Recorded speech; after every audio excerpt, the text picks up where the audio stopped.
ओम शांति 12 दिसंबर 2025 के ईश्वरीय महावाक्य। पहले सुनते हैं मुरली के मुख्य पॉइंट्स। बाबा ने कहा, इस समय तुमको देही अभिमानी बनने की बहुत मेहनत करनी है, क्योंकि अब शरीर छोड़ आत्मा को वापस घर जाना है। इसलिए तुम्हारी नज़र आत्मा पर पड़नी चाहिए। शरीर पर नज़र पड़ने से विघ्न आते हैं। आत्मा समझ, आत्मा से बात करनी है।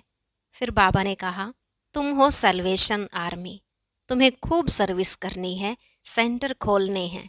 नब्ज देखकर बहुत युक्ति से समझाना चाहिए। जिन बच्चों को बाप में निश्चय है वह औरों को भी निश्चय से समझाते हैं। जरा भी संशय आया तो पढ़ाई को छोड़ देंगे, फिर कल्याण हो नहीं सकता। लास्ट में बाबा ने कहा, अगर तुमको पावन बनना है तो सिर्फ मामेकम याद करो और दूसरी बातों में नहीं पड़ो। योग बल है मुख्य। इस योग के बल से ही तुम विश्व के मालिक बनते हो। अब सुनते हैं महावाक्यों को विस्तार से। बाबा ने कहा, मीठे बच्चे, सत बाप द्वारा संगम पर तुम्हें सत्य का वरदान मिलता है, इसलिए तुम कभी भी झूठ नहीं बोल सकते हो। प्रश्न, निर्विकारी बनने के लिए आप बच्चों को कौन सी मेहनत जरूर करनी है? उत्तर, आत्म अभिमानी बनने की मेहनत जरूर करनी है। भ्रिकुटी के बीच में आत्मा को ही देखने का अभ्यास करो। आत्मा होकर आत्मा से बात करो, आत्मा होकर सुनो, देह पर दृष्टि न जाए। यही मुख्य मेहनत है। इसी मेहनत में विघ्न पड़ते हैं। जितना हो सके यह अभ्यास करो कि मैं आत्मा हूँ, मैं आत्मा हूँ। गीत। ओम नमः शिवाय। ओम शांति। मीठे बच्चों को बाप ने स्मृति दिलाई है कि सृष्टि का चक्र कैसे फिरता है। अभी तुम बच्चे जानते हो, हमने बाप से जो कुछ जाना है, बाप ने जो रास्ता बताया है, वह दुनिया में कोई नहीं जानता। आप ही पूज्य, आप ही पुजारी का अर्थ भी तुम्हें समझाया है। जो पूज्य विश्व के मालिक बनते हैं वही फिर पुजारी बनते हैं। परमात्मा के लिए ऐसे नहीं कहेंगे। अब तुम्हें स्मृति में आया कि यह तो बिल्कुल राइट बात है। सृष्टि के आदि मध्य अंत का समाचार बाप ही सुनाते हैं, और किसको भी ज्ञान का सागर नहीं कहा जाता है। यह महिमा भी एक शिव बाबा की है। अभी तुम समझते हो, श्री कृष्ण की आत्मा भी ज्ञान ले रही है। यह वंडरफुल बात है। बाप बिगर कोई समझा न सके। ऐसे तो बहुत साधु संत भिन्न भिन्न प्रकार के हठयोग आदि सिखलाते रहते हैं। वह सब है भक्ति मार्ग। सतयुग में तुम कोई की भी पूजा नहीं करते हो, वहाँ तुम पुजारी नहीं बनते हो। उनको कहा ही जाता है पूज्य देवी देवता थे, अब नहीं हैं। वही पूज्य फिर अब पुजारी बने हैं। बाप कहते हैं, यह भी पूजा करते थे ना। सारी दुनिया इस समय पुजारी है। नई दुनिया में एक ही पूज्य देवी देवता धर्म रहता है। बच्चों को स्मृति में आया, बरोबर ड्रामा के प्लान अनुसार यह बिल्कुल राइट है। गीता एपिसोड बरोबर है। अब एक जन्म में समझ जाएं कि गीता निराकार भगवान ने सुनाई। इसमें टाइम तो लगता है ना। भक्ति का भी समझाया है। झाड़ कितना लंबा चौड़ा है। तुम लिख सकते हो, बाप हमको राजयोग सिखा रहे हैं। जिन बच्चों को निश्चय हो जाता है तो वे निश्चय से समझाते भी हैं। निश्चय नहीं तो खुद भी मूंझते रहते हैं, कैसे समझाएं, कोई हंगामा तो नहीं होगा। निडर तो अभी हुए नहीं हैं। निडर तब बनेंगे जब पूरे देही अभिमानी बन जाएं।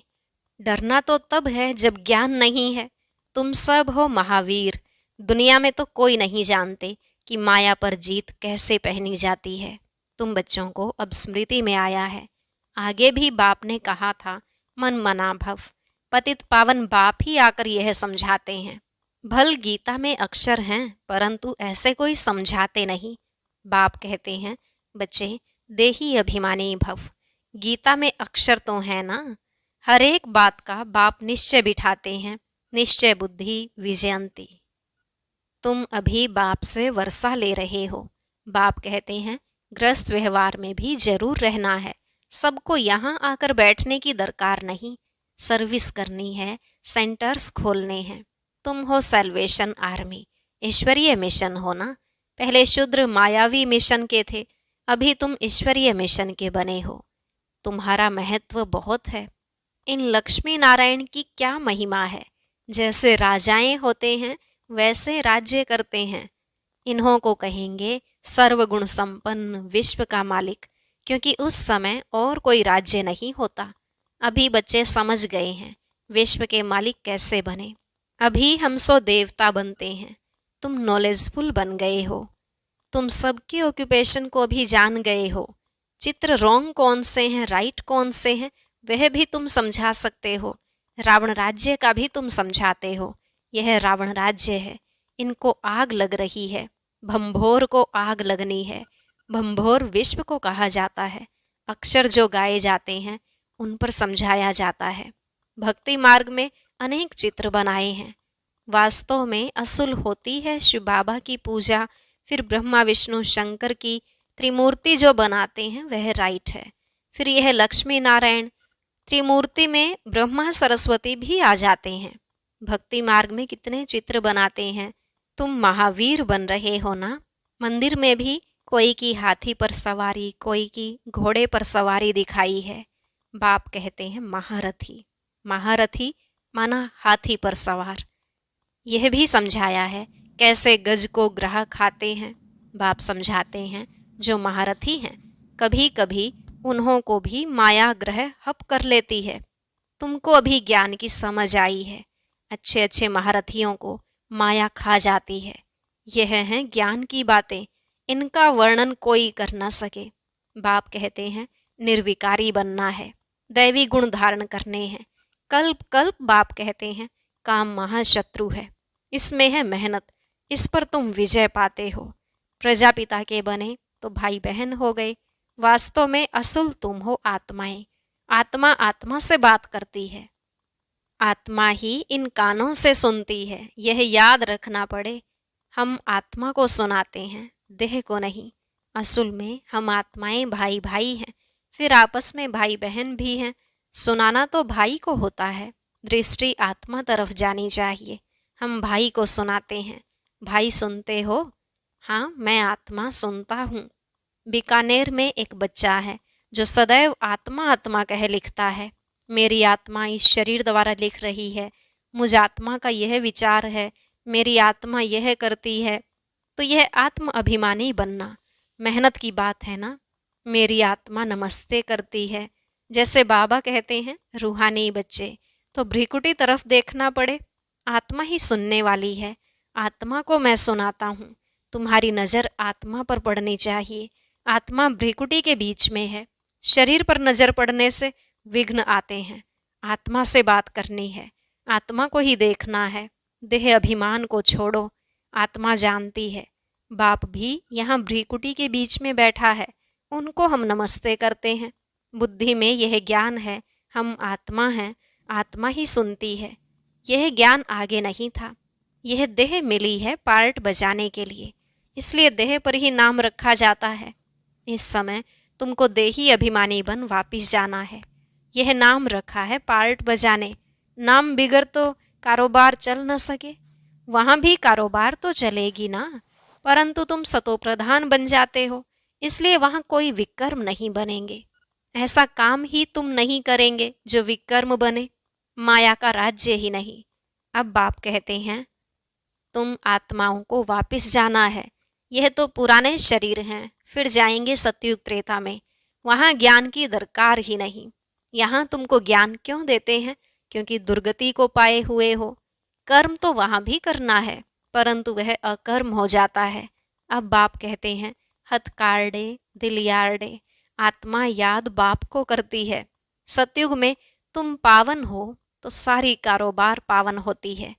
तमो प्रधान रावण राज्य में तुम्हारी कारोबार खोटी हो जाती है। इसलिए मनुष्य तीर्थ यात्रा आदि पर जाते हैं। सतयुग में कोई पाप करते नहीं जो फिर यह मेहनत करनी पड़े। वहाँ तुम जो भी काम करते हो वह सत्य ही करते हो। सत्य का वरदान मिल गया है, विकार की बात ही नहीं। कारोबार में भी झूठ की दरकार नहीं रहती। यहाँ तो लोभ होने के कारण मनुष्य चोरी ठगी करते हैं। वहां यह बातें होती नहीं।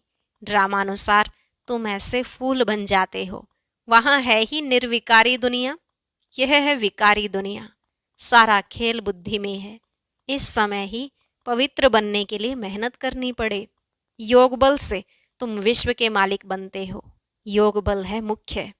बाप कहते हैं, भक्ति मार्ग के यज्ञ तप आदि से कोई भी मेरे को प्राप्त नहीं करते। सतो रजो तमो में जाना ही है। ज्ञान बड़ा सहज और रमणीक है, मेहनत भी है। इस योग की ही महिमा है जिससे तुमको सतो प्रधान बनना है। तमो प्रधान से सतो प्रधान बनाने का रास्ता बाप ही बतलाते हैं। दूसरा कोई यह ज्ञान दे न सके। भल कोई चंद्रमा तक चले जाते हैं, कोई पानी से चले जाते हैं, परंतु वह कोई राजयोग नहीं है। नर से नारायण तो नहीं बन सकते। यहाँ तुम समझते हो हम आदि सनातन देवी देवता धर्म के थे, जो फिर अब बन रहे हैं। स्मृति आई है, बाप ने कल्प पहले भी यह समझाया था। बाप कहते हैं, निश्चय बुद्धि विजयंती। निश्चय नहीं तो वह सुनने आएंगे ही नहीं। निश्चय बुद्धि से फिर संशय बुद्धि भी बन जाते हैं। बहुत अच्छे अच्छे महारथी भी संशय में आ जाते हैं। माया का थोड़ा तूफान आने से देह अभिमान आ जाता है। यह बाप दादा दोनों ही कंबाइंड है ना। शिव बाबा ज्ञान देते हैं फिर चले जाते हैं, वह क्या होता है कौन बताए। बाबा से पूछें क्या आप सदैव हो या चले जाते हो। बाप से तो यह नहीं पूछ सकते हैं ना। बाप कहते हैं, मैं तुमको रास्ता बताता हूँ पतित से पावन होने का। आऊं जाऊं मुझे तो बहुत काम करने पड़ते हैं। बच्चों के पास भी जाता हूँ, उनसे कार्य कराता हूँ। इसमें संशय की कोई बात न लाए। अपना काम है बाप को याद करना। संशय में आने से गिर पड़ते हैं। माया थप्पड़ जोर से मार देती है। बाप ने कहा है, बहुत जन्मों के अंत के भी अंत में मैं इनमें आता हूँ। बच्चों को निश्चय है बरोबर बाप ही हमें यह ज्ञान दे रहे हैं, और कोई दे न सके। फिर भी इस निश्चय से कितने गिर पड़ते हैं, यह बाप जानते हैं। तुमको पावन बनना है तो बाप कहते हैं, मामेकम याद करो और कोई बातों में नहीं पड़ो। तुम यह ऐसी बातें करते हो तो समझ में आता है पक्का निश्चय नहीं है। पहले एक बात को समझो जिससे तुम्हारे पाप नाश होते हैं। बाकी फालतू बातें करने की दरकार नहीं। बाप की याद से विकर्म विनाश होंगे, फिर और बातों में क्यों आते हो। देखो कोई प्रश्न उत्तर में मूंझता है तो उससे बोलो कि तुम इन बातों को छोड़ एक बाप की याद में रहने का पुरुषार्थ करो। संशय में आया तो पढ़ाई ही छोड़ देंगे, फिर कल्याण ही नहीं होगा। नब्ज देखकर समझाना है। संशय में है तो एक पॉइंट पर खड़ा कर देना है। बहुत युक्ति से समझाना पड़ता है। बच्चों को पहले यह निश्चय हो, बाबा आया हुआ है, हमको पावन बना रहे हैं। यह तो खुशी रहती है। नहीं पढ़ेंगे तो नापास हो जाएंगे, उनको खुशी भी क्यों आएगी। स्कूल में पढ़ाई तो एक ही होती है। फिर कोई पढ़कर लाखों की कमाई करते हैं, कोई 5-10 रुपया कमाते हैं। तुम्हारी एम ऑब्जेक्ट ही है नर से नारायण बनना। राजाई स्थापन होती है, तुम मनुष्य से देवता बनेंगे। देवताओं की तो बड़ी राजधानी है, उसमें ऊंच पद पाना वह फिर पढ़ाई और एक्टिविटी पर है। तुम्हारी एक्टिविटी बड़ी अच्छी होनी चाहिए। बाबा अपने लिए भी कहते हैं, अभी कर्मातीत अवस्था नहीं बनी है, हमको भी संपूर्ण बनना है, अभी बने नहीं हैं। ज्ञान तो बड़ा सहज है, बाप को याद करना भी सहज है, परंतु जब करे ना। अच्छा, मीठे मीठे सिकिलधे बच्चों प्रति माता पिता बाप दादा का याद प्यार और गुड मॉर्निंग। रूहानी बाप की रूहानी बच्चों को नमस्ते। रूहानी बच्चों की रूहानी बाप दादा को नमस्ते नमस्ते, गुड मॉर्निंग। शुक्रिया बाबा, शुक्रिया। धारणा के लिए मुख्य सार। पहला पॉइंट, किसी भी बात में संशय बुद्धि बन पढ़ाई नहीं छोड़नी है। पहले तो पावन बनने के लिए एक बाप को याद करना है, दूसरी बातों में नहीं जाना है। दूसरा, शरीर पर नजर जाने से विघ्न आते हैं, इसलिए भ्रिकुटी में देखना है। आत्मा समझ आत्मा से बात करनी है, आत्म अभिमानी बनना है, निडर बनकर सेवा करनी है। आज का वरदान, सदा बाप के अविनाशी और निस्वार्थ प्रेम में लवलीन रहने वाले माया प्रूफ भव। सदा बाप के अविनाशी और निस्वार्थ प्रेम में लवलीन रहने वाले माया प्रूफ भव। बाबा ने कहा, जो बच्चे सदा बाप के प्यार में लवलीन रहते हैं उन्हें माया आकर्षित नहीं कर सकती। जैसे वाटर प्रूफ कपड़ा होता है तो पानी की एक बूंद भी नहीं टिकती, ऐसे जो लगन में लवलीन रहते हैं वह माया प्रूफ बन जाते हैं। माया का कोई भी वार नहीं कर सकता, क्योंकि बाप का प्यार अविनाशी और निस्वार्थ है। इसके जो अनुभवी बन गए वह अल्पकाल के प्यार में फंस नहीं सकते। एक बाप दूसरा मैं, उसके बीच में तीसरा कोई आ ही नहीं सकता। स्लोगन, न्यारे प्यारे होकर कर्म करने वाला ही सेकंड में फुल स्टॉप लगा सकता है। न्यारे प्यारे होकर कर्म करने वाला ही सेकंड में फुल स्टॉप लगा सकता है। अव्यक्त इशारे, अब संपन्न व कर्मातीत बनने की धुन लगाओ। कर्मातीत अर्थात कर्म के वश होने वाला नहीं, लेकिन मालिक बन, अथॉरिटी बन, कर्मेंद्रियों के संबंध में आए। विनाशी कामना से न्यारा हो, कर्मेंद्रियों द्वारा कर्म कराए। आत्मा मालिक को कर्म अपने अधीन न करे, लेकिन अधिकारी बन कर्म कराता रहे। कराने वाला बन कर्म कराना, इसको कहेंगे कर्म के संबंध में आना। कर्मातीत आत्मा संबंध में आती है, बंधन में नहीं। मीठे बच्चे, तुम चिंता बिल्कुल ना करो। हर वक्त, हर क्षण, हर पल बाप दादा तुम्हारे साथ कनेक्ट है और तुम बाबा के साथ। इसीलिए बाबा का नाम लेकर बेफिक्र होकर आप अपने पथ पर आगे बढ़ते रहिए और बाबा को मन में याद रखिए। ओम शांति।